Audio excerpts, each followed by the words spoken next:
To listen to ad-free episodes and premium bonus content, visit sinspod.co/Apple to subscribe on the Apple Podcast app on your mobile device.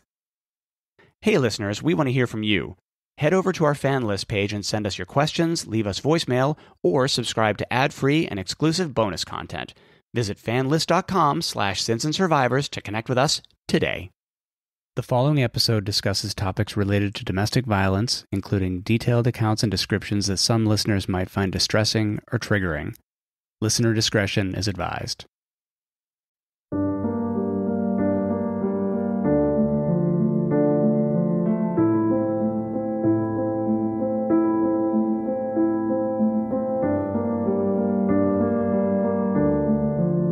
Do we do that at the beginning of Overtime? Oh, yeah. Oh, okay. Hi, and welcome to Overtime. It's not called Overtime. It's called Swing Shift. Hi, and welcome to our Swing Shift episode. Our most recent Swing Shift episode for episode 22, part 2. Actually, for episode 22, parts 1 and 2, we have one overtime. We made that call. You're going to have to live with it.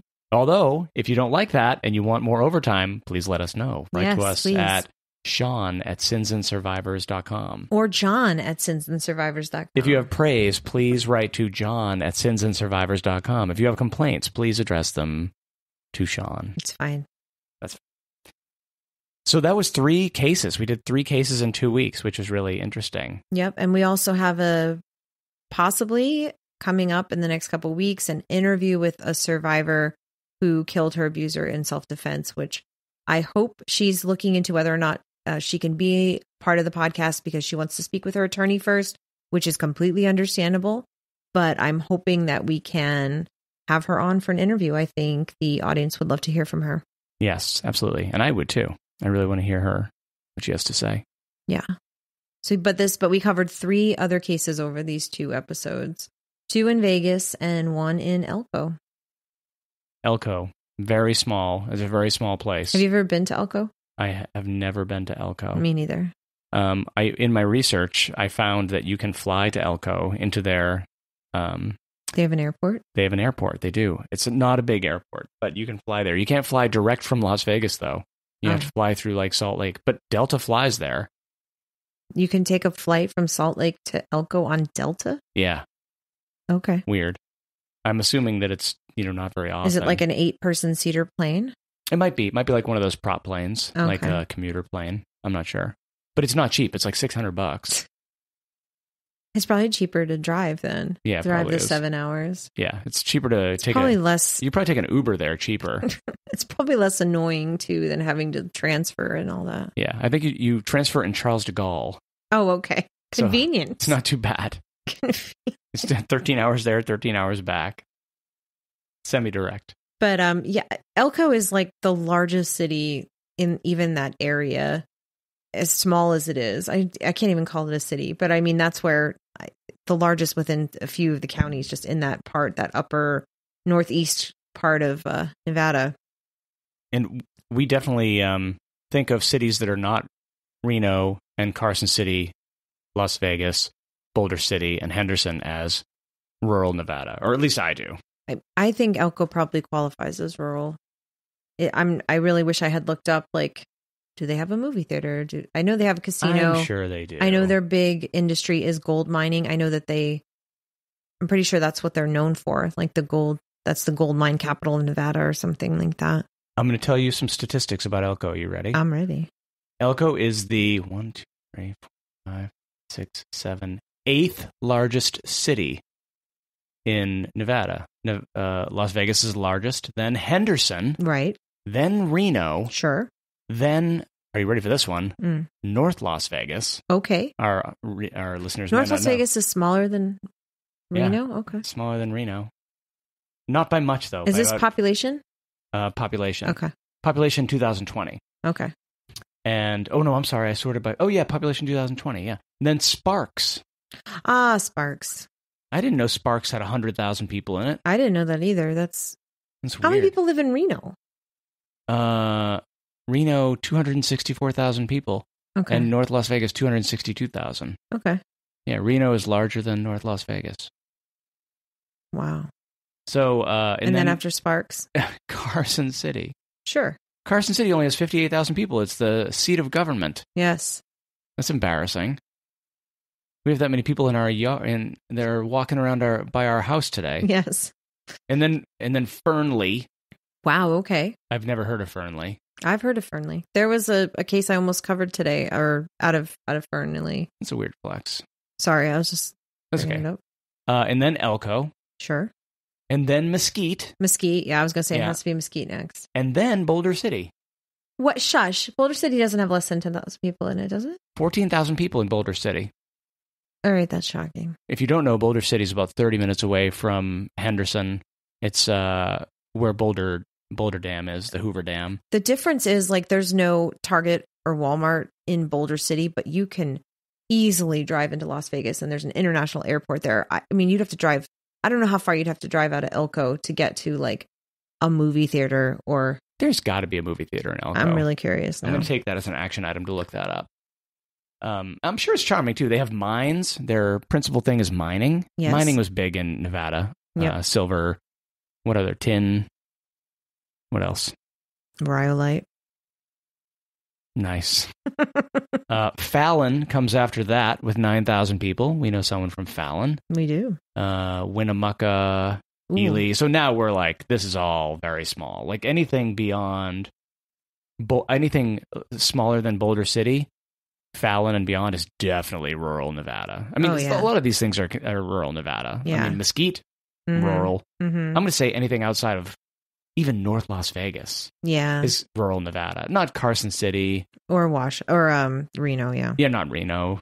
Well, Reno's the third largest, so definitely not that. But, yeah. Yeah. And we're talking like hundreds of miles of desert in between these cities, too. Nevada's huge, and 80% owned by the government, and there's just little parts that are populated. Lots of ghost towns, too. A lot of ghost towns. Where mining towns popped up. And yes. You mentioned Rhyolite. That is a fun ghost town to visit. Yes. There's another one. What's the one with the bottle house? I'm pretty sure that's Rhyolite. Oh, that's Rhyolite. Yeah, that's fun. You can road trip up there and really check out some cool stuff. If you're ever in Nevada, that's like a fun road trip. It almost makes me want us to like fly to Reno sometime and then do like a northern Nevada, like west to east, like road trip or something. Ooh. Fly home back out of Salt Lake, maybe. Yeah, that'd be interesting. Because I've never seen any of those cities up there. I mean, we've been to Tonopah, but I've never been to Fernley or whatever. Yeah, what else you say? Fallon, Fernley, Ely. Yeah, I've never been up there. Elko. Yeah, that's crazy. That'd be fun. We did not expect to talk about Elko this much. No. I don't think the people in Elko talk about Elko this much. No, I don't. Unless they use it in the context of like, we have to get out of Elko. Why do we? I'm just kidding. I'm sure Elko is lovely. I'm sure it is. And it probably appeals to people who like small town life. Yeah. Yeah, it looks perfectly nice. Yeah. I don't know what the temperature's like up there. I did look that up actually because I was curious too. But like highs on average in the 80s and then lows in the 20s. Oh, so not bad. Not as hot as here. I mean, they have some 100-degree days and they have like in July and August, but like on average, significantly like cooler and significantly colder. Yeah. Huh, so that's appealing. Mm-hmm. All right. So back to the cases. Okay. So we talked about how some of the cases, the first case we covered was Tammy and David. Tammy and David ended up in jail time. Yeah. For Tammy, which that one I thought was the one that had the strongest evidence. Right, because she had all those injuries on her body. I mean, they were all self-defense. We'll say that up front, definitely. Yes, but hers was. There was no question whatsoever that it was a self-defense case. No, I don't think so. Every story she told, the story she told about what happened, was completely consistent with all of the physical evidence that was collected and the statements of her neighbors and her family about what was going on. She had that awful injury to her head, 13 staples to close it, all of that. And she ended up taking a plea deal, which still resulted in her being locked up for like 4 years. Right. They lived on like Boulder Highway. Yeah. Which is, I'm going to say, I don't think it's controversial to say, it is not the nicest area in Las Vegas.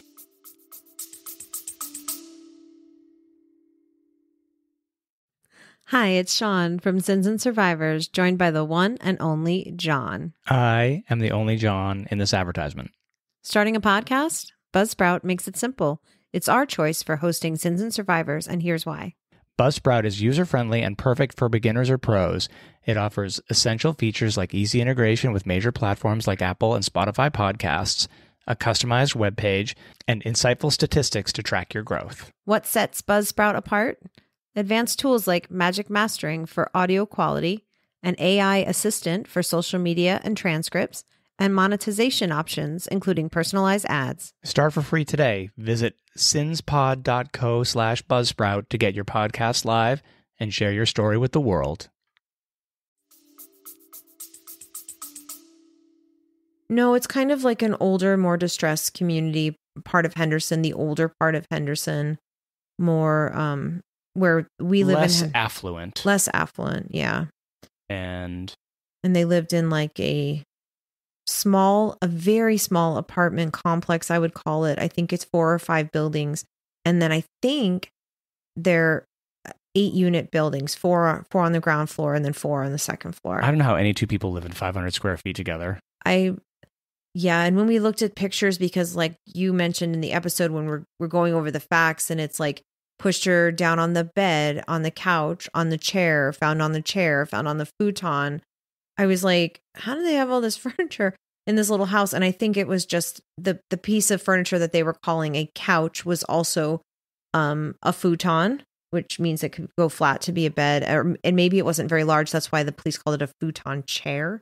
So it just, yeah, we had to look at the pictures to see exactly how small. And it was one of those apartments where they didn't even have a full-size range. They just have like a little tiny stove, little like 2-burner stove, like an oven that you couldn't put a cookie sheet in, like a very small, very modest apartment. Yes. Yeah, and I wasn't kidding. I lived in an apartment that small, but I would never have lived with another person. Like, I mean, I really did like that apartment in New York, even though it smelled like Chinese food literally all the time. But I would never live there with another person. Yeah. Something about being an adult and having a bed that folds down out of the wall, I think.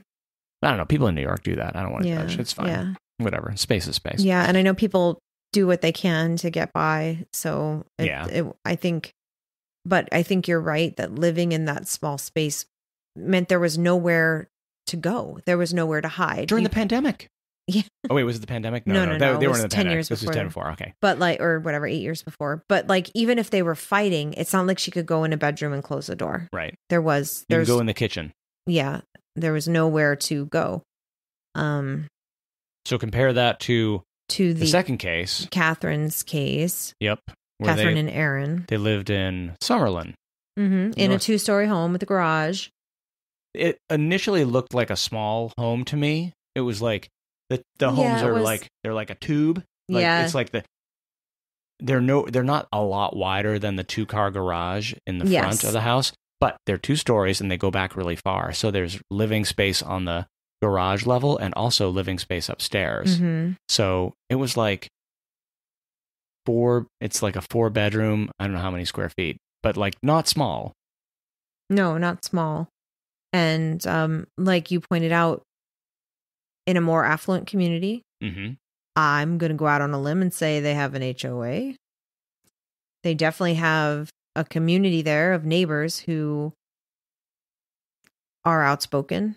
Yes. We talked about the letters they wrote. The one guy wrote a letter and he was like, I don't really care. I don't believe it was self-defense and I don't want her here. Yeah. A lot of empathy. Yeah. And like compare that to the community where Tammy and David lived. Their neighbors were well aware of the fighting that was going on. But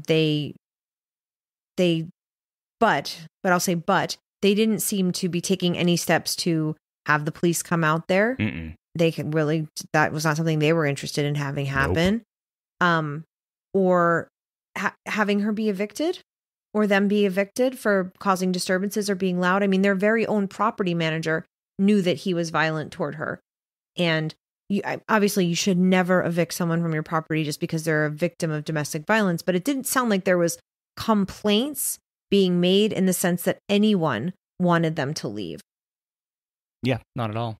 So they were living in this community where it was kind of like this open secret. This thing that was going on with them was known to all of them, but they didn't seem to, while they cared about Tammy, I think the one neighbor showed that he cared about her and, asked if she was okay that day, but they weren't all up in their business, and they had really good relationships with both of them. It sounded like they would go over each other's houses to chat and like say, oh yeah, this happened last night, or she did this to me, or bum cigarettes off each other. It was like a much more cohesive and together community, even though there was all this violence going on. But I feel like in Catherine and Aaron's, it was more of like I don't want to say segregated, but sort of like everyone's in their own little unit. They're not all communally living, except when this stuff happened. And then all of a sudden everybody's going to sign off on this letter. Yeah. They had a petition with like 25 signatures, people all around the neighborhood saying they didn't want her there. We also mentioned I hate to say the drug angle, but I had a theory on that, and since we're in swing shift, I'll just say it real quick. Because she had been Tammy had been stabbed in the head, like a week before she ended up killing him, and had like 13 staples in her head. So it makes absolute sense to me that when she went to the doctor, she was prescribed painkillers for the stab wound in her head. And at the time, in 2012, oxycodone was the thing that you got for pain.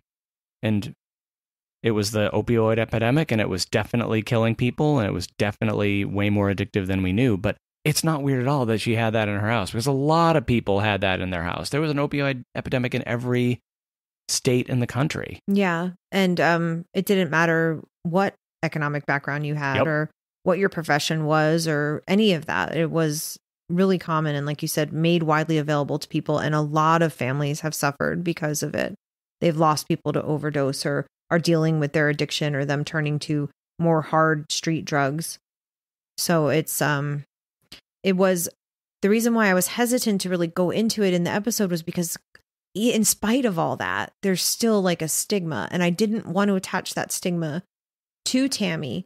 And even though it was alleged that like David was maybe using drugs, like his friend said he was, or his friend/neighbor said that he was using drugs, because he is dead and he has a family, I didn't necessarily feel the need to like pile that on or attach that stigma to him, but it really shouldn't even be anything that's stigmatizing.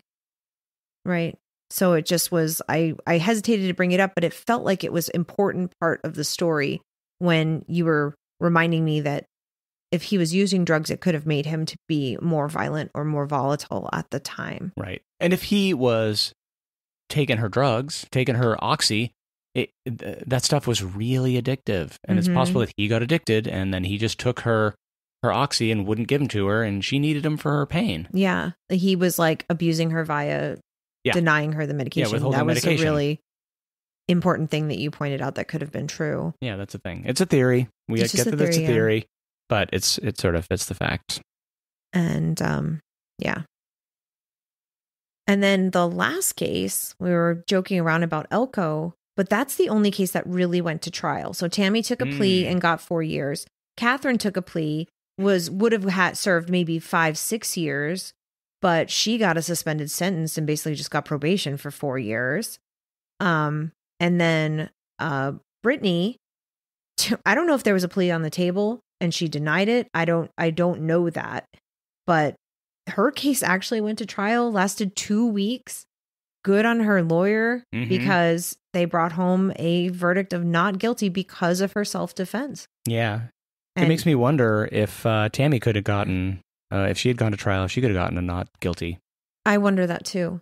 And I don't know if she took that plea because she was concerned about some of the things that might have come out during trial, or if she just wanted it to be over with and move past it. Yeah. And I don't know, but we can't ignore the fact that Tammy is Latina, Catherine and Brittany are white. And there is systemic racism. There just is in our justice system and a lot of our systems. So I don't know if she was treated differently as a defendant, either because they suspected her of drug use or because of her race or her economic background, the neighborhood she lived in Henderson.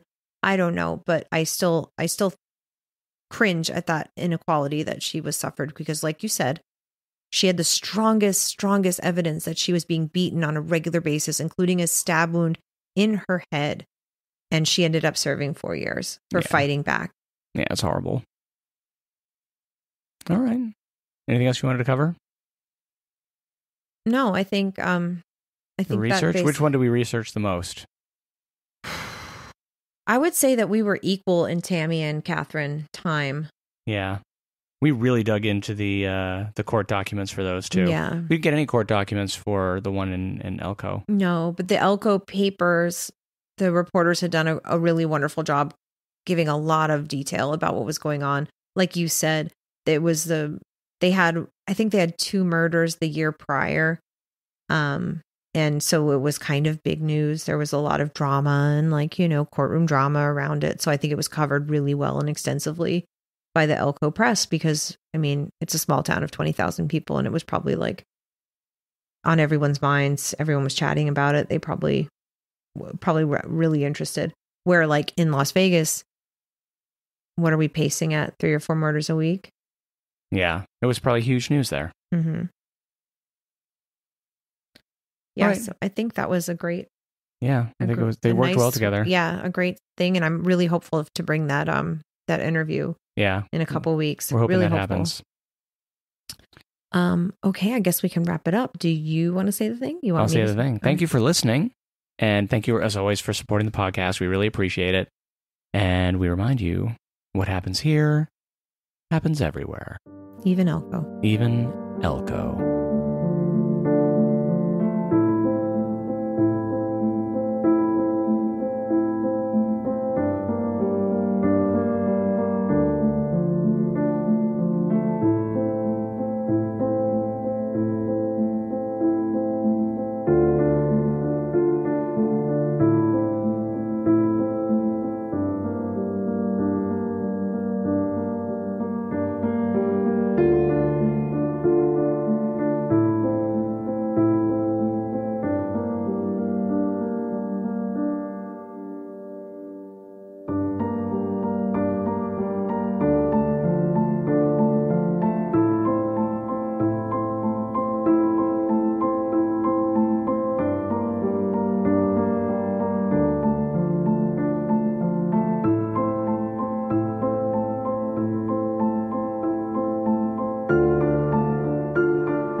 thanks for listening. Visit sinspod.co/subscribe for exclusive bonus content and to listen ad-free. Remember to like and follow us on Instagram, Facebook, TikTok, and Threads at Sins and Survivors. If you're enjoying the podcast, please leave us a review on your podcast platform of choice. You can contact us at questions@sinsandsurvivors.com. If you or someone you know is affected by domestic violence or needs support, please reach out to local resources or the National Domestic Violence Hotline. A list of resources is available on our website, sinsandsurvivors.com. Sins and Survivors, a Las Vegas true crime podcast, is researched, written, and produced by your hosts, Sean and John. The information shared in this podcast is accurate at the time of recording. If you have questions, concerns, or corrections, please email us. Links to source material for this episode can be found on our website, sinsandsurvivors.com. The views and opinions expressed in this podcast are solely those of the podcast creators, hosts, and their guests. All individuals are innocent until proven guilty. This content does not constitute legal advice. Listeners are encouraged to consult with legal professionals for guidance.